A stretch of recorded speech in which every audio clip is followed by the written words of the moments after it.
Contando historia. Nueva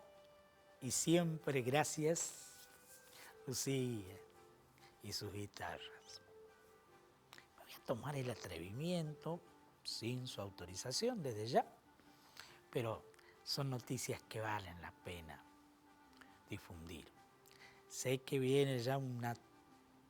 tercera obra escrita sobre temas musicales, esta vez en colaboración, y vamos a tomarnos, reitero, el atrevimiento de solicitarle para poder compartir con ustedes la obra de Lucía Troitiño, que la escuchamos embelesados cada vez que iniciamos, terminamos nuestros programas en estos ciclos, con interpretaciones tan dulces y melodiosas como la que recién abre nuestro programa de hoy. Gracias, Lucía. Y vamos a traer tus obras con tu permiso para poder poner a disposición de la televidencia y teleaudiencia, porque vale la pena. Sos una investigadora, una cultora y una exquisita instrumentista de la guitarra. Gracias. Y esto de la música, estos días encontramos una nueva noticia acerca de este personaje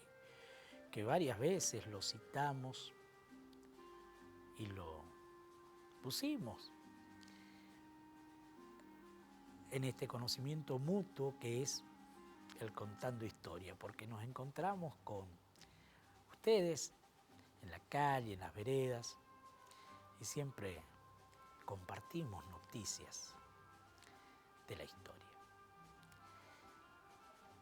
Hay una nota que encontramos que dice voces de ángeles, que refiere a que llega la noticia,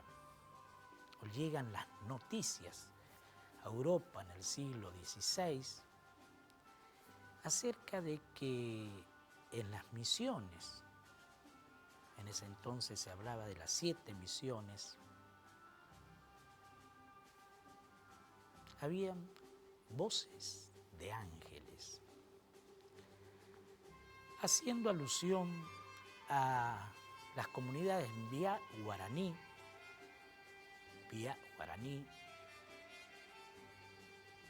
viven en lo que es ahora el norte de la provincia actual de Misiones, Argentina, en Brasil, en Paraguay, y que esas tribus, esos pueblos, poseían voces como de ángeles. Llega esta noticia a Europa a través de las cartas enviadas por los primeros jesuitas misioneros que llegaron a esta zona de las Misiones cerca de los años 1605, 1606, en que comienzan desde la Asunción la fundación de los pueblos misioneros. Se adentran por el Río de la Plata y de allí, después de tomar conocimientos acerca de las tierras y los pueblos a los que tenían la misión, de allí la palabra misiones, misioneros, de evangelizar, o sea, difundir la fe de Cristo ante estos pueblos a quienes la corona de España y la Iglesia cristiana católica enroló como infieles, sin fe, infieles, a distinción de otros pueblos o comunidades a los cuales también se les destinó cruzadas misioneras, que eran considerados herejes o apóstatas de acuerdo a su posición frente a la doctrina cristiana. En cambio, como los aborígenes o indios, como primero se los llamó, que conforme a los concilios, a los encuentros que se realizaban acerca de cómo, qué política, cómo rotular a estas nuevas comunidades, se los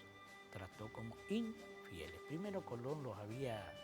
presentado como animales parlantes. Después, como dijéramos ya, la reina Isabel la Católica ordenó la devolución de los primeros aborígenes que llevó Colón en su viaje de regreso a liberarlos nuevamente en sus tierras de origen. Después se constató de que poseían alma y por tanto podían ser objeto de la evangelización y después se lo equiparó a los vasallos de la corona, por ende se dispuso su obligación de tributar por estar en las tierras del rey. Y después se lo consideró incapaces, sujetos a la tutela de un español que tenía la disposición de sus bienes. Un tema bastante urticante. Pues bien, aludíamos a que estas voces de ángeles,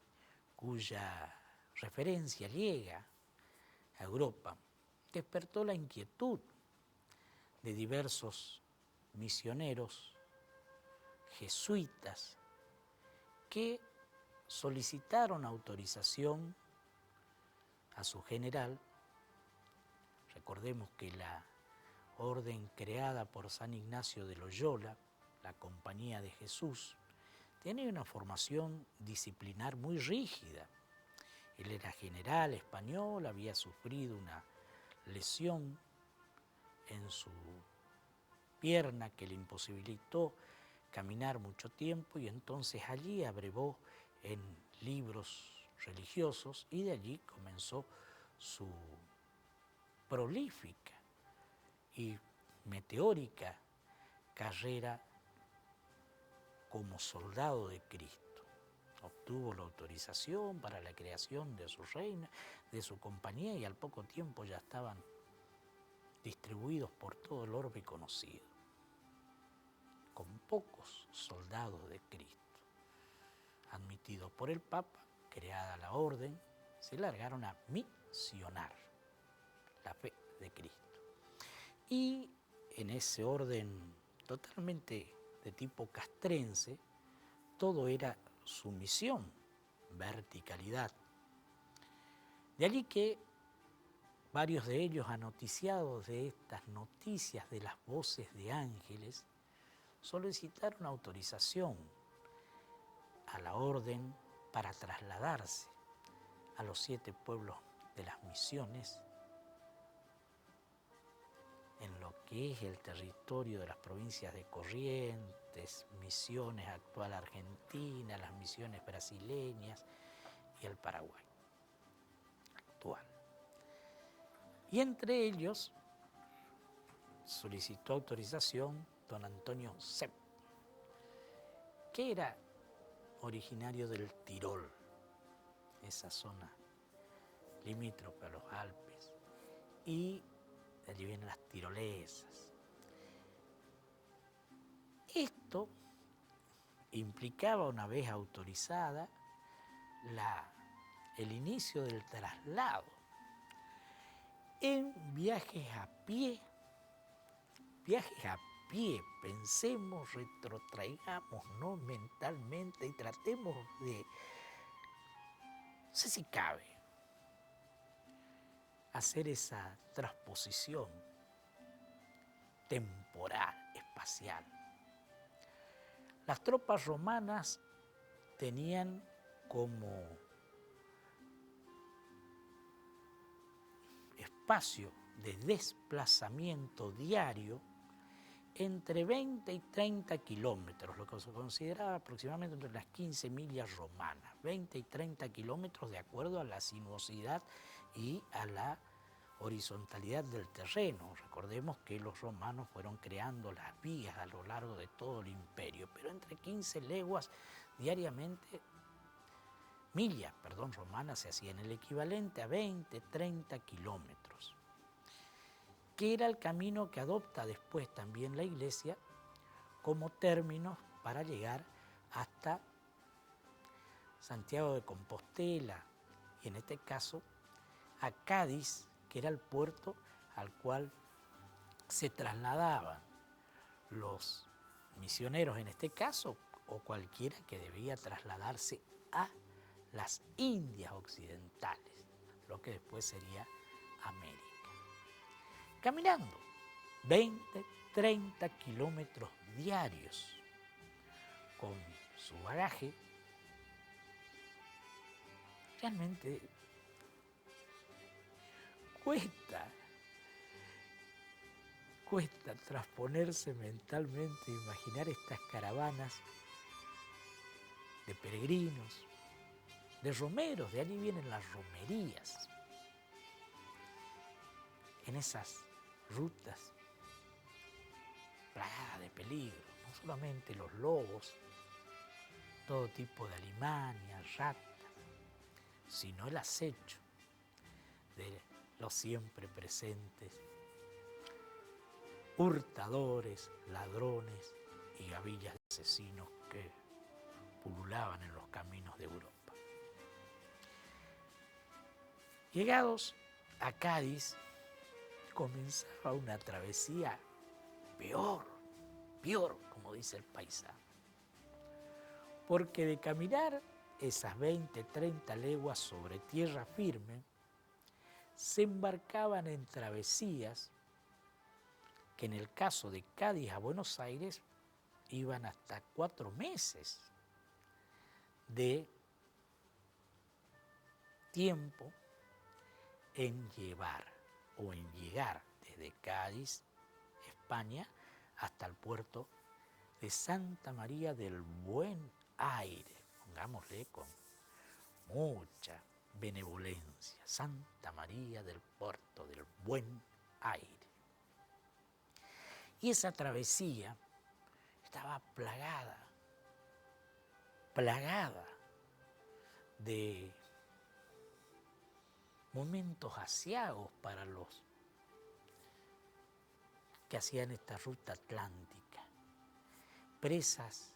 de vómitos, diarreas, todo tipo de afecciones estomacales, respiratorias, que hacía que vinieran en estado más que menos que de total inanición. Perdían kilos, tenían todo tipo de delirios por la oscilación de las embarcaciones que desde ya no tenían la comodidad de las embarcaciones actuales. O sea que eran viajes realmente física y espiritualmente demoledores. Pero asombra pensar en esa actitud rígida, mental, dogmática, traída por estos misioneros jesuitas y de otras órdenes desde ya, en venir a difundir su fe. No hagamos juicio acerca de si cupo, no cupo, si cabría, no cabría, sino simplemente tomemos ese carácter llamativo aún hoy de esa persona rígida, dogmática, que viene tras los ideales de sus principios a cumplir la misión en una tierra ignota, totalmente ignota para ellos, que les implicaba su vida, porque la mayor parte de ellos dieron sus vidas aquí en territorio de las misiones. Y llega don Antonio Cep hacia el siglo XVIII. Llega a Buenos Aires y de allí es buscado en balsas que venían sobre el río Uruguay, que ya no se ven, pero que comentan los cronistas de época, que no oscilaban en su traslado sobre la superficie del río de los pájaros o río de los caracoles. Venían en un viaje totalmente tranquilo y placentero, porque de Buenos Aires llegaban hasta antes del Salto Grande y del Salto Chico, ubicados a la altura de las actuales ciudades de Concordia, Argentina, y Salto, Uruguay. De allí eran descendidos, llevados a través de la selva y retomaban las balsas pasados ambos saltos. Y de allí se iban hasta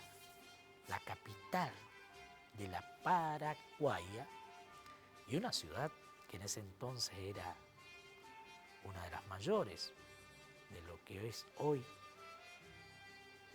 la parte de las misiones y de Argentina en ese entonces,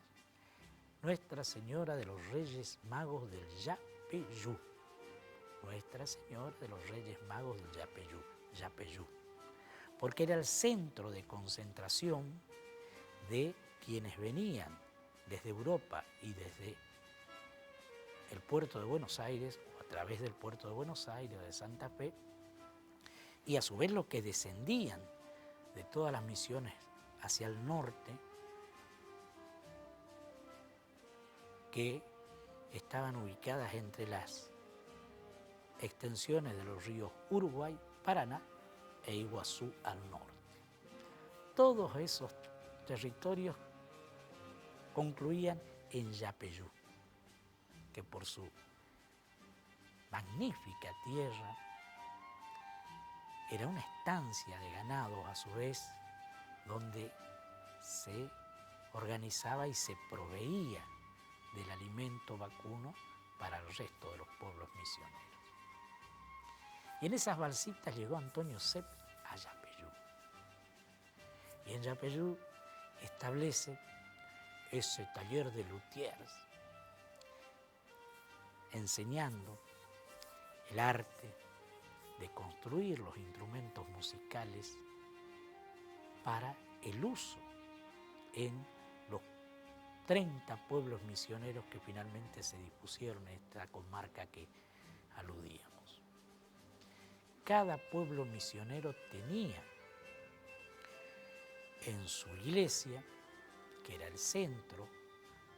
de sus actividades, su coro y su propia orquesta, con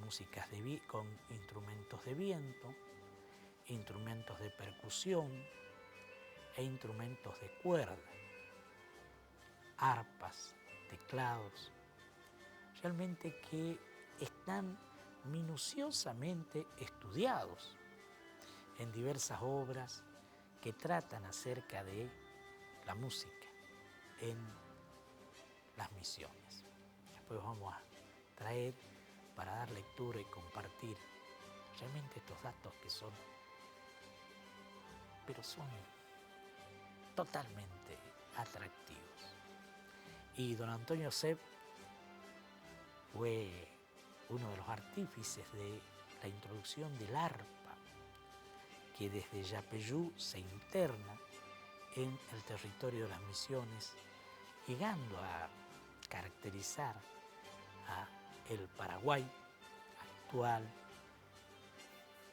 como el instrumento nacional, el arpa, con modificaciones desde ya con las arpas que se fabricaban en Europa y que se adaptaron, llegando a decir Antonio Sepp que los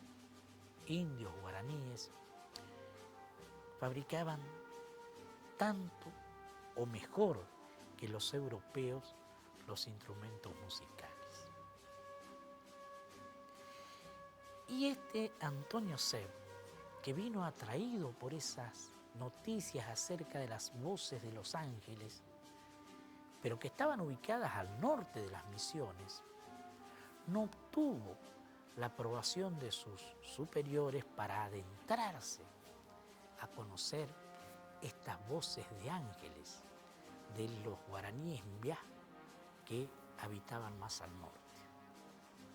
Y quedó en Yapeyú. Después veremos cuáles han sido sus desplazamientos, pero no pudo llegar hasta esos territorios del mundo. Pero este aquí que mientras estuvo en Yapeyú, escribió no solamente partituras, sino letras para los himnos que debían entonarse y las diversas canciones que debían cantarse en las ceremonias religiosas, porque toda la vida de los pueblos jesuíticos misioneros estaba marcada por la música. Desde el sonar de las campanas que llamaban a la primera misa, desde el sonar de las campanas que llamaban al refectorio, desde el sonar de las campanas que llevaban al trabajo, a las chacras, donde se plantaba, donde se cosechaba el maní, el maíz, la mandioca, el zapallo, las campanas que llamaban al almuerzo, a la oración de la siesta, a la siesta, al volver a las chacras y al volver a rezar al refectorio, y las campanas que obligaban a dormir en esos amplios barracones donde estaban separados, por un lado, las mujeres con los niños, por otro lado los hombres, para asimilarlos a las costumbres monogámicas europeas. Realmente una historia apasionante, y ya vamos a ver cómo conoció las voces de ángeles don Antonio Sepp en nuestra Contando